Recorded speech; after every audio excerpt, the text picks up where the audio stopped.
Merci, bienvenue encore à ce nouveau numéro. Nous sommes BMTV, votre chaîne d'information. Nous vous avons toujours demandé de pouvoir vous abonner, de pouvoir communiquer, de pouvoir commenter tout ce que nous sommes en train de faire en République démocratique du Congo. Je suis M. Marabobola, je suis analyste politique, je suis jeune acteur politique, je suis communicateur de la République, je suis en dehors de la politique, j'ai aussi mes activités scientifiques que nous faisons souvent, assistant d'université, bientôt chef des travaux. Nous allons parler avec vous la situation de la guerre au niveau de la République démocratique du Congo.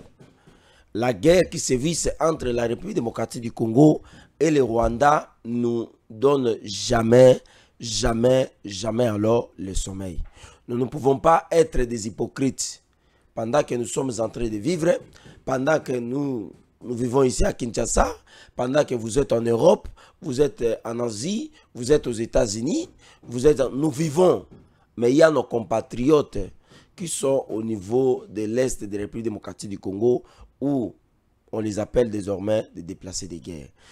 Ils ont abandonné leur famille, ils ont perdu des pères, des femmes, des enfants, ils ont perdu des femmes pour les hommes ont perdu des femmes, les femmes ont perdu des hommes, ils ont perdu des enfants, ils ont abandonné leurs chats, ils ont abandonné leurs petits commerces et au moment où nous parlons, ils sont au niveau de la ville de Goma.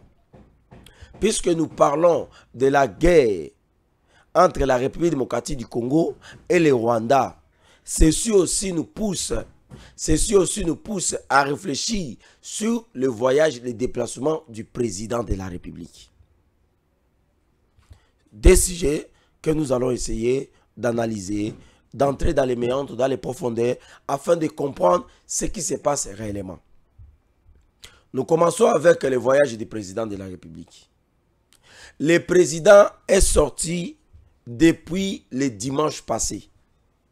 Le président Tshisekedi est sorti à bord de son avion.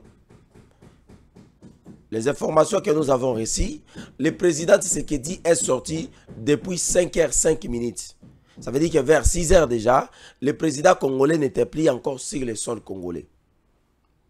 Le président est allé pour certaines indiscrétions ou certaines affirmations que nous avons reçues auprès des agents et cadres, notamment soit de certaines compagnies ou des services au niveau de l'aéroport de Ndjili. Ils nous ont révélé que le président avait pris son avion avec sa délégation et ils se sont rendus au niveau de la Belgique, au niveau de Bruxelles. Mais si le président est parti en Bruxelles, mais comment, quelques heures après, nous avons suivi l'information au niveau du RTBF, qui est une chaîne belge, française, disant que le président s'était rendu au niveau du Rwanda pour commémorer la génocide ou le génocide rwandais avec le président Clinton, avec le président Sassou et d'autres présidents, les anciens chefs d'État, notamment Thabo Mbeki. Quelques heures après, nous avons suivi la porte-parole, Madame Tina Salama, qui est la porte-parole du président de la République, du chef de l'État, tout en tweetant, en disant que le président est en étranger, est en déplacement en étranger, où il est parti pour les urgences du pays. Mais les amis, chers compatriotes, le président est en Belgique. Non, le président n'est pas en Belgique. Le président est en France. Moi, personnellement, Marabobola, votre humble serviteur, le domestique de la République, nous sommes là pour vous servir. Moi, ma connaissance, j'avais eu les informations avant même que le président voyage, que le président était attendu au niveau de la République française. Parce qu'il devait se rencontrer avec son homologue français, Emmanuel Macron, afin de discuter autour de la guerre qui sévissait dans la partie est de la République démocratique du Congo. Quelques heures après, on a reçu l'information disant que le président n'était pas au niveau de la Belgique. Le président serait plutôt au niveau de l'Asie, au niveau de la masse, hein, c'est comme ça. Vous allez m'excuser, je vais chercher une chose ici que nous avons lu avec vous. Le président serait au niveau de l'Asie où il va profiter de quelques heures pour bénéficier aussi d'un séjour de repos. Parce que le pays où le président s'était rendu, c'est un pays où il fait très beau. Il fait très beau et que le président devait se retrouver là-bas pour pouvoir bénéficier quand même de la fraîcheur de ce pays. Peuple congolais, tout ça, le Belabino, Makambo Yamboka, c'est très important, s'il vous plaît, chers compatriotes. C'est très important, très important. Est-ce que le déplacement du président de la République est un déplacement oyoyo congolais nous sommes soutenir yango parce que toyoki awake mokonzi ya mboka accueilli Bruxelles bato musu bazolo bake ndenge accueilli Bruxelles accueilli ko se faire soigner. Est-ce que le président pendant que azalaki ko sala ba campagne mokonzi ya mboka azalaki ko bela? Est-ce que mokonzi ya mboka azalaki na bokono na nzoto? Parce que tomoni na matadi sur les acquis na boma na tchela, si je ne me trompe pas, pendant la campagne électorale, le président de la République a salaki malaise. Pendant que Azaki Liboso ya batoza koloba, pendant que Azaki Liboso ya batoza sala meeting azo présenter discours na ye, o ya gestion ya mboka pendant 5 ans ezako ya mokonzi mboka a salaki bongo malaise. Ça veut dire que azwaki mo vertige azongaki avandaki. Et biso to sambela kinzambe que mabe ekomela mokonzi mboka te. Mais pendant que mokonzi mboka sali campagne électorale, à Keina gauche, à sillonner ma province, le président était obligé, quelque part, il y a un moyen de se faire soigner. Est-ce que à Bruxelles, les alliés place où mokonzi mboka kei ko se faire soigner? Na kisasa ba hôpital ezate. Ba uti ko réhabiliter hôpital ya mama yemo awa. Est-ce que mokonzi mboka ko se faire soigner kuna te? Ba toza na hôpital du cinquantenaire. Mokonzi mboka ko se faire soigner kuna te. Ceux qui mokonzi mboka kei ko se faire soigner na niveau ya hôpital du cinquantenaire te. Toza na HJ hôpital awawa. Toza na clinique Bondeko. Toza na Saint-Joseph. Toza na clinique universitaire. Toza na clinique Ngalema. Ezali ba hôpital oyo ezala mboka na biso oyo ko sala peke mokonzi mboka akene bongo kozwa bongo ba soins de santé. Mais ceux qui ezali en dehors ya makambo itali ba voyage ya président ya république que mokonzi mboka akei ko se faire soigner te. Oui, moi je crois que tout en état humain mokonzi mboka aza extraterrestre te. Mokonzi mboka azali pe monstre te. Mokonzi mboka aza esprit te. Azaka ka moto lokola ngana yo. Mais lokola peuple a pesi pouvoir et je peux ça ba prérogatif moko boy et je peux ça ba avantage ou ko permettre pe que azo déplacement a kende par-ci par-là. Alors tant que mokonzi mboka aza ko déplacer aza ko kende ko se faire soigner, c'est tout à fait normal. Ce que ezali ke mokonzi mboka kei na poto parce que ndenge to lo baboy to yebi place mokonzi mboka zate. Président de la République. Première institution démocratiquement établie et élue et confirmée par la Cour constitutionnelle. La première institution n'est plus visible. Le peuple congolais ne sait pas encore où se trouve le président de la République. Et le souci des peuples congolais, de savoir où se trouve leur dirigeant, ou son dirigeant, ça démontre à suffisance que le peuple est aussi, le peuple est en train de soutenir le président de la République. Le peuple est en train aussi d'applaudir ce que le président est en train de faire. Le peuple est en légitimité avec son président. Le peuple est attentionné de son président. Toyoki ke mokonzi mboka akoki kozala na Hamas. Hamas oyo bino boyebi mokonzi mboka tango ake na Hamas. Est-ce que akei pona ba repos parce que na ba canaux diplomatiques na ba quartier généraux ya ba parti politique baza ko lobaki mokonzi mboka akei bongo na ba repos médical. Ce qui a longé Belgique, a longé Bruxelles, ayeko kende wapi na Hamas a comment moyen à bénéficier na ba repos. Mais ba inconvénient, ba conséquence o ya voyage à Mokonzamboka ezali nini? Ko se déconnecter te. Naza ko pesa bino siko ba révélation. Ba révélation naza ko pesa bino ezali ko engager nga imara bobola. Ezali ko engager peuple congolais te. Mais naza ko senga na peuple congolais ya ko landa na bokengi na bosikisiki bonso makambo o nga naza ko linga ko bimisa. Bobo sanate na ebisa ki bino ke to kolobela makambo ya guerre ya este. MONUSCO aza ko linga ko longwa na Congo, mais MONUSCO aza ko créer sous MONUSCO mosusu. MONUSCO aza ko linga ko longwa na Congo ndenge balobaki ke MONUSCO akende, mais MONUSCO azali ko toujours ko créer ba gymnastique pour la ko soutenir bato ya M23 na bato ya Corneille Nanga. Na kolobela yango sima ya makambo tuza koloba makambo ya mibembo ya mokonzi ya mboka. Constitution Mumbe Koli Konzi et pesi mokonzi ya mboka ba prérogatif ebele. Et parmi ba prérogatif mokonzi ya mboka azali garant et de bon fonctionnement des institutions. On est à Mumbe ko ya mboka ndenge za koloba. Mokonzi ya mboka azali autorité, il y a indépendance judiciaire. Ça veut dire que makambo italien indépendance et justice mokonzi ya mboka pe azali redevable quelque part.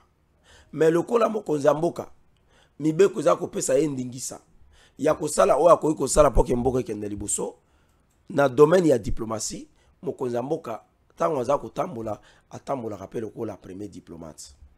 Azali le kola premier diplomate. Azali premier diplomate ya mboka na biso. Il y a Moussala Oyo Christophe Lutunda Lazako Sala, ministre des Affaires étrangères, le président de la République qui paie, Azalipe diplomate. Tant que Mokonzambo Kazako voyager, Azako Kendeko Kutana, Naba chef de l'État, Yaba Mboka Mosusu, Koyebi Sabango, Talamboka Nabiso, Tozali agressé na Rwanda, Mboka Nabiso, peuple Azalanzala, Mboka Nabiso, et c'est un investisseur, Baya ko investir dans le domaine yonso. Dans le domaine il y a électricité, dans le domaine il y a énergie, dans le domaine il y a maï, il y a obabengaka hydraulique, dans le domaine il y a minerai, dans le domaine il y a zamba, dans le domaine il y a surtout dans le domaine de l'éducation.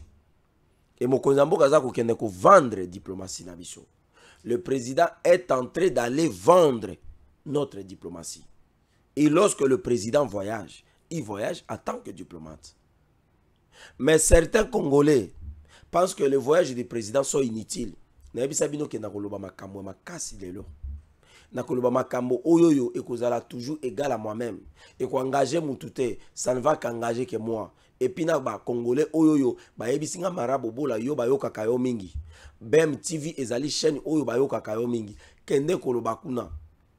Ba Congolais na balobi Mokonzamboka ba voyage na ye ezali inutile. Parce que pendant premier mandat, le président de la République a voyagé, n'a évité à sali plus de 100 voyages. Et Batomiso Balobi qui est Mokonzamboka a voyagé plus de 200 fois. A sali plus de 255 voyages au président de la République a sali. Ce qui est en termes de dépenses, ce qui voyage moko ya Mokonzamboka ils a coûté $1 million.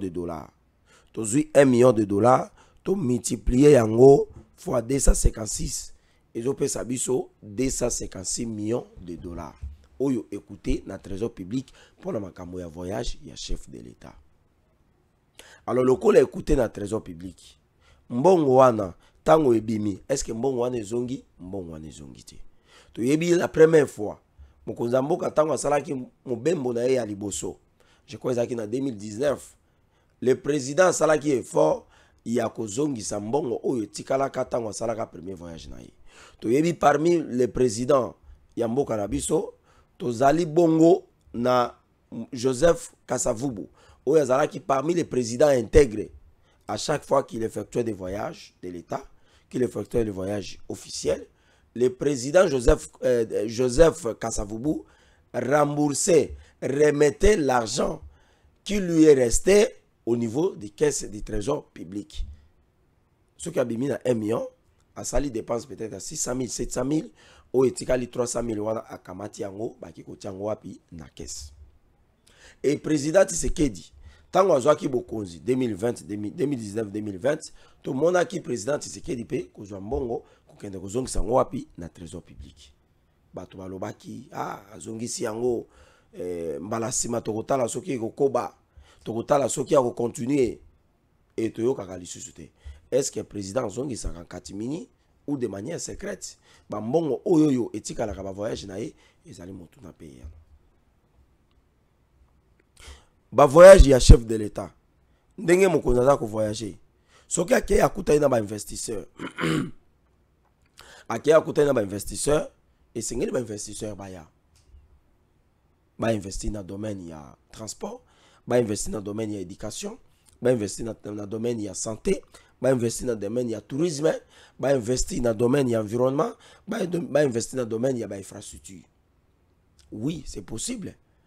Tango bozo ba investisseur oyo ba uti par exemple na Chine balobi ke bango bazo investir dans domaine ya infrastructure ba kotonga ba route de dessert agricole ba tongi nzela peut-être ko uta Kenge ti ko koma Kinshasa ba tongi nzela peut-être ko uta Chikapa ti Kinshasa ba tongi nzela Kinshasa ti Matadi Mwanda ba tongi nzela awa Kinshasa ti Boma. Et lorsque mbongo za kokota mituko za koleka na ba barrière ba mituka ba mbongo na baza kofuta l'État a un pourcentage na ye bango pe baza na pourcentage na bango. Et c'est comme ça mboka ekendaka liboso. Natali même na République chinoise Chine azana banzela ezali même superficiel. Banzela muso ezana se banzela muso eza à l'auteur même ya ba 18 ba 20 mètres. Batongi yango en béton batie banzela o ezawana bien macadamisé. Banzela o ezake mituka eza koleka. Banzela o eza ya se ezali banzela l'État tongi. Banzela ezali kolo ezali ba partenaire oyo babenga bango ba partenaire privé, ba opérateur économique na domaine ya infrastructure. Ba tongi banzela ba tie ba béton, ba béton penza ya ba colonie ya minene esimbi banzela wana. Banzela na tango mituka eza koleka. Mbongo oyoyo mituka eza kofuta na trésor public mbongo wana mbongo mboka za kozwa ndambo bango pe baza kozwa ndambo. Na domaine ya santé bakoyi koya lelo ba investisseur ndenge mokonzi mboka voyagaka na ba mibembo na ya salaka akuta na investisseur na domaine ya santé aya lobinga na zana besoin na tonga ba hôpitaux na ba centre na ba chef lieu ba province mais to banda na Kinshasa atongi hôpital na atongi ba hôpitaux na 4 fédérations na biso na 4 districts na Tchangwa che hôpital moko na Lukunga che hôpital moko na Funa che hôpital moko na Mwamba che hôpital moko. Soki asilisi wana akei na ba province na Lubumbashi na Goma na Kindu na Mbandaka na Gemena na Ituri na Beni to Butembo bakei ko sala ba chef lieu ba province wana na Bakananga na ba Mbujimai kotonga ba hôpital ba hôpitaux pardon. Etango mbongo eza kokota l'État za kozwa ndambo bango baza kozwa ndambo de ko permettre biso ke tozwa mbongo wana lokola wana ezaki ba privé l'État pa ko tonga hôpital na imoko bana mboka bakende ko se faire soigner to mona ke mboka na biso toza ko kende liboso. Na domaine même ya transport Congo tozali na compagnie aviation oyo l'État congolais a créé qui en 2014-2015 lelo yo aviation on ezana la compagnie on ezana ba problème makambo etali ba avion Congo Airways azali sous na ba avion te oyo ezako voler bazali ko travailler na ba avion oyo ezali ya leasing. Et alors soki tozui ba investisseur ba ye na domaine ya aviation o ba lobie ke biso to ye to signer partenariat na Félix Tshisekedi tozali ko même avion to tia ngo na compagnie aérienne et ko sunga toujours mboka. Tout le monde va dire que kaka Tshisekedi ninga voyagaka le président ninga voyagaka akei a signé azui bati ke ba investisseur o ba ye na mboka to moni baza ko sala misala bati ke baza ko sala centre financier à Kinshasa ezali ba immeuble oyo ezali en face ya palais de justice na commune ya Gombe en face même ya à côté ya nini ya ministère affaires étrangères place wana soko komi oko reconnaître ngo lisusu te ba même tir ke wana bazali ko tonga stade ya arena ba même tir ke bazui marché ya ko kende ko sala réflexion et puis construction na réhabilitation notamment ya aéroport ya Njili na yoki ke baza ko tonga réflexion ou bien réhabilitation na ba petite construction oyo ba ko exploiter ngo pendant 29 ans ba tir ke ba tongi etango ko sila bako exploiter pendant 29 ans. Mais qu'est-ce qui se passe? Ils ont un partenariat privé-public. Ce sont le milliardaire tchèque oyo baye na mbongo, batie mbongo na bango et baza ko investi, tango bako investi, ba ressources mbongo oyo banda ko kota ya exploitation, bango bako exploiter ngo pendant 29 ans. Mais na kati ya 29 ans, chers compatriotes landa, Congo a kozwa au moins 10 ou 15 à 20%. Na ndenge mbongo oyo banda ko kota. Soki mbongo oyo kota peut-être na centre financier à Kinshasa, mbongo so koti peut-être $100. Ba milliardaire ou bien ba investisseur wana bango bakozwa $180, Congo a $20. Et pendant ces années-là, nde bakotiki la biso mboka na biso, bakotiki la biso biloko wana bango bakomizela basainini bakei. Nous avons besoin des investisseurs. Mais tous les investisseurs ndenge ni so mokonza mboka za ko voyager te. Et lorsque tous on a un problème au Italie makambo ya diplomatie, boyebi que na 2015-2016 avant que na maponami ya 2016 tata mokonzi ya mboka ya ekolo ya kala Joseph Kabila Kabange ye lokola boya kaka organiser ba élection na 2016 alobaki ke contexte ezaki malamu te nde tokendaki komona ke ba diplomate ba représentant ba pays ya Occident ba consulaire ou bien ba consulaire na bango ba représentant na bango ba ambassadeur na bango ministère des Affaires étrangères a komela ki bango mokanda ba bima na Congo ba kende bazonga na mboka na bango parce que ba bandaki ko déranger régime ya Kabila. À l'époque Montazaki ministre des Affaires étrangères zalaki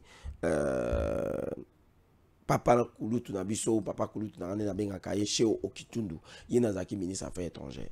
Tango Tshisekedi a koti azubokonzi.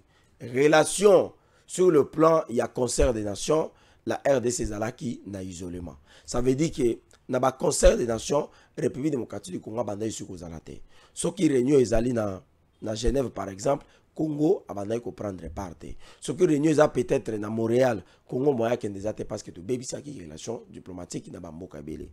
Alors tu sais que des temps azubo konzi et sengela ki na ye ko kende na bamboka wana ko kende ko bongisa relation na biso na bamboka wana. Et tout le monde tu sais qu'il a voyagé plus de 250 voyages. Est-ce que ba inconvénient voyage wana ezali malamu? Bino moko peuple congolais bole kakabiso na mayele boyebi ko le kabiso bino ne boza ko sala ke biso to sala misala oyo bino moko boye ba ko juger. Président ndenge toza ko loba boto yebi place azate mboka eza ko gérer na nani mais to yebi ke tango mokonza mboka voyageaka direction ou bien directeur cabinet na ye ndi asala ka mosala. Est-ce que le loto loba ke mboka et kambami na directeur de cabinet ya mokonzi ya ekolo papa Nyembo nde motuna oyo biso toza kolinga kotuna yango wana bomoni ke topesi bino ba révélation ya voyage ya mokonzi ya ekolo. Mokonzi ya ekolo a voyagé awa et ça même pas une semaine a voyagé dimanche lelo toza vendredi lobi mokolo ya lobi na butu ya lobi tokoma na tonga lelo garde du corps rapproché ya mokonzi ya ekolo babomi écripé par les balles et puis azali fracturé partout bazoki si nelongi bazoki si nzoto mobimba corps bake ko retrouver on a food market ya nini ya quartier 1 na commune ya Njili Janse Kibala tala likambo ya soma modelo Janse Kibala garde du corps ya mokonzi ya ekolo kokufa kufi est-ce que ezali ko mettre en danger la vie à président de la République? Et c'est ce qui a fait que mokonzi ya ekolo a voyagé na simato ka garde du corps rapproché na ya kufi. Qu'est-ce qui justifie la mort ya ndeko na biso Mbemba oyo akufi ndenge akufi wana? Mokonzi ya ekolo a voyagé quelques jours après garde du corps rapproché na ye akufi. Est-ce que Tshisekedi ayebaki liwa oyo? Ezali motuna toza kotuna. Soki ayebaki nde salé ke place akei ezoye banate po bato balingai peut-être basala Tshisekedi mabe nde baki ko sala garde du corps na ye mabe nde motuna o biso totuni. Na bisa ki bino deuxième sujet na biso tokolobela ngo likambo ya guerre ya este. Mais boko permettre ngai natanga makambo za koleka na este bino boyebi yango eza makambo o to ko tolérer te. Janse Kibala pesa ngata 5 minutes na meka ko brosser likambo oyoyo ya guerre ya este. Monisco toyebi yango depuis kala ke Monisco azali koluka ko bima na mboka na biso parce que le cas qui na parlement Assemblée nationale a décidé qui a décidé que esengeli MONUSCO akumbanzela na yakende. Parce que dépense au République démocratique du Congo, gouvernement n'engaza ko bimisa mbongo, ezako kende pona ko luka moyen ya ko pesa MONUSCO, ce sont des millions de dollars pour que MONUSCO a luka moyen ya ko remplir mission na ezali ya stabilisation et puis ezali ya sécurité na Congo. Mais MONUSCO avant était abima kende, MONUSCO a décidé ya ko luka moyen ya ko appuyer bato ya M23. Au moins likambo ya somo tolobaka. Tango tuza ko loba tuza ko dénoncer bazako benga biso na appel privé, bazako condamner biso, bazali ko intimider biso, bazako bake bako boma biso, oui, boko boma biso, mais le Congo va exister et mon salo biso toko sala, soki to kufi toko kenda loboko ya tata, na kozwa Lumumba zawana, na kozwa Kipamvita zawana, bako féliciter ngai ke okufi pona ekolo. Liwa o nga na kokufa na musala obiso tuza ko sala et que sanité na liwa ya soda kufi na front parce que tuza ko défendre ekolo. Mais boyo kamakambo oyo MONUSCO aza ko sala avant que MONUSCO akende. Ba chino ba uti ko kende dernièrement awawa. Parce que la MONUSCO est déjà sur la voie de départ. Bazako kende yango maleme de manière progressive.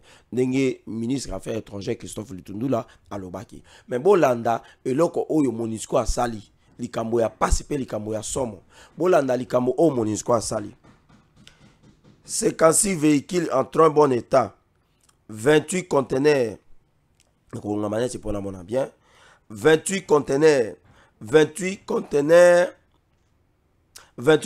avec différents matériels à l'intérieur et plusieurs groupes électrogènes au gazole du contingent indien de la MONUSCO ont été offerts en cadeau aux troupes rwandaises qui appuient les rebelles du M23.